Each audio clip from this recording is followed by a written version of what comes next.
Act చేసుకుని నువ్వే చేసుకో, భవిష్యత్తులో చూద్దాం అప్పుడు. అలాగా నా కెరీర్ అలా స్టార్ట్ అయ్యి నేను షార్ట్ ఫిల్మ్స్ తీసేవాడిని. ఈ న్యూయార్క్లో ఒక ఫిల్మ్ అప్రిసియేషన్ కోర్స్కి వెళ్ళడానికి, ఒక 3 month కోర్స్కి వెళ్ళడానికి ఒక షార్ట్ ఫిల్మ్ చేయమంటే అలా చిన్న షార్ట్ ఫిల్మ్ చేశాను. అసలు నాకు ఈ చిన్న చిన్న షార్ట్ ఫిల్మ్ ఫెస్టివల్స్కి వెళ్ళడానికి ఇవన్నీ నాకు అలవాటు అయిపోయి అది నాకు కనిపించాడు. సుజిత్ అప్పటికి ప్రభాస్ గారితో సినిమా తీశాడు, ఇవన్నీ తెలిసినప్పటికీ నాకు బట్ తనలో ఉన్న ఎంతూజియాజం ఎలా అనిపించింది అంటే చాలా క్వైట్ కంటేజియస్. అబ్బాయి ఏదో చెప్తున్నాడు కానీ భావం పూర్తిగా చెప్పలేకపోతున్నాడు కానీ లోపల ఎంత ఉంది, అది it's like a volcano which is ready to explode. So నాకు అది కనిపించేది చూసి ఈ ఫిలిం స్టార్ట్ చేసినప్పుడు ఎవరిని రూపం చేయాలంటే మళ్ళీ ఒక సెల్యులాయిడ్ పోయెట్ రవికే చంద్రన్ గారు రైట్ అనిపించింది సినిమాకి. అంతకుముందు ఆయనతో భీమ్లా నాయక్ చేసినప్పుడు నాకు ఆయన గురించి ఎప్పుడు తెలుసు. నాకు భీమ్లా నాయక్ ఆయన చేసినప్పుడు వారిని అప్రోచ్ అవ్వడం జరిగింది. ఆయన ఈ డిస్కషన్లో ఈ సినిమాని ఇలా చేయొచ్చు అని మాట్లాడుతూ టుగెదర్ తమన్ మన సుజిత్ గారు రవికే చంద్రన్ గారు కూర్చోబెట్టి దీన్ని ప్రాబబ్లీ దీన్ని 80s 90s చేసి మరింత బాగుంటుంది అనిపించింది. దట్స్ హౌ ఆ లుక్ కొత్తగా వచ్చింది దీంట్లో.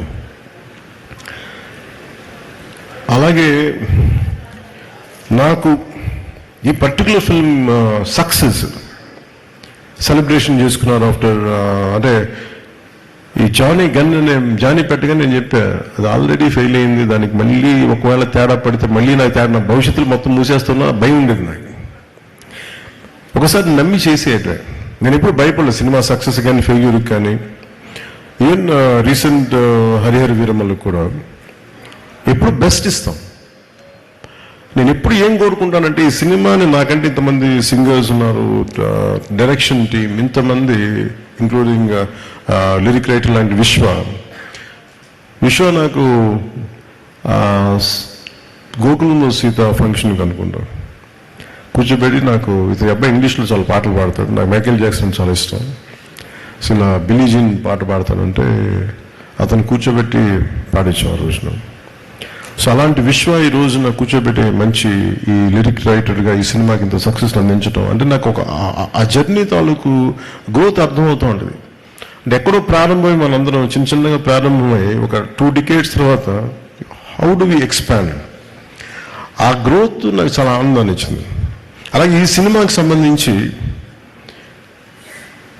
నాకు మొన్న చెప్పాను, నాకు team work is the key for any success. నేను చాలాసార్లు ఫెయిల్ అయింది ల్యాక్ ఆఫ్ టీమ్ వర్క్.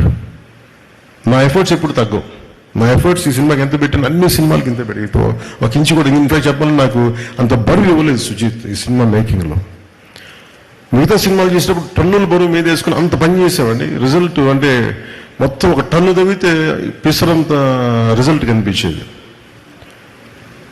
అలాంటి ఈ సినిమా సక్సెస్ సుజిత్ ఎక్కడో ఒక కాన్సెప్ట్ స్టార్ట్ చేసి ఒక విజువల్ స్టార్ట్ చేసి ఒక చిన్నపాటి విజువల్తో స్టార్ట్ చేసిన కథ ఎంతమంది చేరారు ఈరోజు మనందరికీ తెలుస్తుంది. స్టేజ్ మీదకి ఎంతమంది ఆర్ట్ డైరెక్షన్ డిపార్ట్మెంట్ నిద్రాహారాలు మానేసి.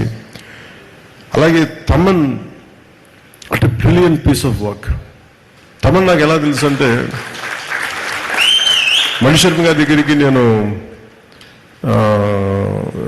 మ్యూజిక్ సిటీస్కి వెళ్ళినప్పుడు ఒక ఒక కీబోర్డ్ ప్రోగ్రామ్ అని మీకు పరిచయం చేస్తాను చెప్పి తీసుకొచ్చేలా చేసేవాడు. ఇట్లాగే ఉన్నాడు అప్పుడు కూడా, అదే జోష్ అదొకటి ఎప్పుడు ఊగుతూ ఉన్నాడు, ఏదో ఊపేద్దా ఉన్నాడు. సో నాకు కూర్చోబెట్టి ఇప్పుడు ఆ కుటుంబ శంకర్లో ర్యాప్ సాంగ్ ఒకటి ఉంటుంది, అది కూర్చోబెట్టి గంగయ్యమన్ గారి అబ్బాయి చేత పాడించి. సో అంటే నాకు ఆ రోజు నుంచి దాని ఇండివిజువల్ మ్యూజిక్ డైరెక్టర్ అయ్యి and a phenomenal music. What Taman has done is a magical job. Magical job తను చేసింది. అలాగే నవీన్ నూలి గారి ఎడిటింగ్ ఎంత డిఫికల్ట్ ఎడిటింగ్ అంటే ఇది. అంటే కథ చాలా చిన్న కథ, పెద్ద కథగా గొప్ప, కానీ కథనం చాలా గొప్పది. ఎలా చెప్పాలి ఈ కథని, ఎప్పుడు చెప్పాలి, ఎంత పాయింట్లు చెప్పాలి. ఇందాక సుజిత్ చెప్పినట్టుగా హీరో ఎలివేషన్, అందరు హీరో ఎలివేషన్ చూస్తున్నారు. పవన్ కళ్యాణ్ ఇలా చూపించాను, నాకు చెప్పలే. ఒక తండ్రి కథ చెప్పాడు, ఒక నాన్న కథ చెప్పాడు దీంట్లో. అంటే వీటన్నిటి యాక్షన్ వెనకాల ఇద్దరు ఒక భార్యాభర్తలు కదా, చిన్న ఎలివేషన్ చూస్తున్నారు. కానీ నేను సుజీత్లో ఆ సెన్సిటివ్ డ్రామాని చేయగలిగే ఒక గొప్ప దర్శకుని చూశాను నేను ఈ సినిమాలో. అలాగే ఏఎస్ ప్రకాష్ గారి ఆ పీరియడ్ తీసుకెళ్ళడానికి మనస్ఫూర్తిగా మీకు చాలా చాలా బాగా చేశారు ఏఎస్ ప్రకాష్ గారు. అండ్ మెయిన్గా చెప్పుకోవాల్సిందంటే దీంట్లో హెడెడ్ బై అశ్విన్, మన direction team headed by creative head Ashwin and rest of the direction team. మీరు ఎంత హార్డ్ వర్క్ చేశారు. ఎందుకంటే I wish I could had team like this when I was doing Johnny. అంటే నేను ఒక కాషన్ ఇస్తాను మీ అందరికీ, don't drown yourself in success. ఎందుకంటే సక్సెస్ రాగానే నేను ఫేస్ చేసినట్టు చెప్తాను. ఖుషి అయిపోగానే ఆ సినిమాలో భాగస్వాములను ప్రతి ఒక్కళ్ళు, నేను ఎప్పుడు టీం వర్క్ నమ్మేవాడిని. నాతో ఉండే టీం అందరూ they thought they are it's because of them. నేనే లేకపోతే ఈ షాట్ వచ్చినది, నేనే లేకపోతే ఇట్లా విడిపోయారు అందరు. నాకు జానీకి స్టార్ట్ చేయకముందే నాకు తెలిసిపోతుంది టీమ్ స్పిరిట్ లేదు ఈ సినిమాకి. నిస్సహాయతతో తపన పడేవాడిని. అంటే ఈ సినిమా చేసేటప్పుడు ఒక దర్శకుడు ఒక రైటర్ కూర్చోబెట్టి చేసేటప్పుడు ఆ ఇన్స్పిరేషనల్గా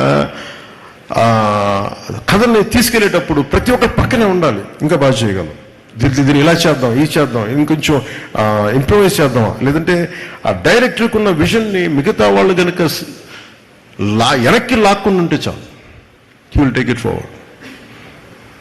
సో నాకు ఆ లోటు ఉండిపోయింది, నాకు జానీ నుంచి నిస్సహాయత ఉండిపోయింది. అంటే ఈ సినిమా తాలూకు ఏంటంటే ఒక స్టాండర్డ్ సినిమా కాదు ఇది, but it is an actual regular commercial cinema with lot of beautiful action sequences, drama, design, action అంటే well designed choreography, action choreography. కానీ ఎక్కడ కూడా ఒక ఫార్మాట్లో ఉండదు. ఒక రెగ్యులర్ కథలో మన తెలుగు సినిమాలో ఉండే కథలాగా నెరేటివ్ స్టైల్ అలా లేదు. అది తీసుకురావడంలో Sujeeth has done 200% job. Fantastic. అంటే నేను బేసిక్ నేను యాక్టర్గా అంటే నాకు మొదట నాలో రెస్పాన్స్ ఉండేది సినిమా చూస్తున్నప్పుడు. కానీ నేను ఈ సినిమా చూసినాలో ఒక టెక్నికల్ మనిషే ఉంటాడు బయట.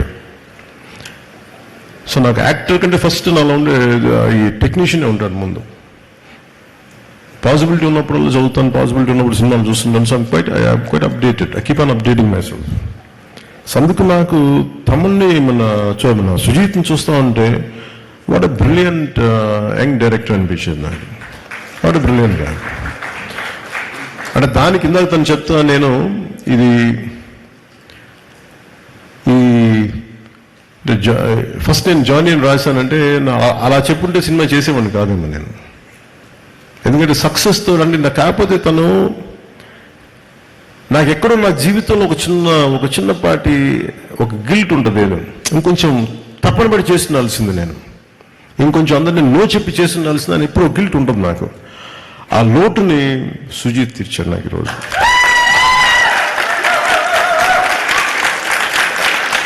అలాగే మీ టీం అందరికీ కూడా today this success, especially for direction team, editing team, anyone who, all the newcomers, all the youngsters, I wish you bright future and thunderous ఫ్యూచర్ని కోరుకుంటున్నాను అందరికీ. కాదు ఒక్కటి గుర్తుపెట్టుకోండి, don't get carried away by success. సక్సెస్లు వస్తాయి, వెళ్ళిపోతాయి. It's not about collections, it's not about things, it's how well you have the ability to tell a story. That is the key. How well you move people in the theater. What a collective experience. అది చాలా rare, అది దొరికింది మనకి. కాకపోతే ఒకసారి danger ఏమైపోతుంది సక్సెస్లో, ఈ team స్పిరిట్ని మీరు కోల్పోకుండా చూడాలి. That's what I appreciate Sujeeth for keeping his team intact and giving the freedom to let go after the post the film. And he is the way he was wishing for you all to become directors, to become whatever you want to be. అదే ఒక great మనిషికి ఉండాల్సిన లక్షణాలు. అలాగే Sujeeth Johnny అనుకుని నేను చెప్పి ఆ గన్ పెట్టినప్పుడు నాకు ఇలాంటి చాలా ఎబ్బెట్టిగా ఉంటాయి చేయడానికి ఇవన్నీ, కత్తి పట్టుకొని ఆడియో ఫంక్షన్ రావడాలు. నాకు రియల్ లైఫ్ నాకు చేయడం నాకు చాలా చాలా ఎబ్బెట్టిగా ఉంటుంది. నాకు అనిపించింది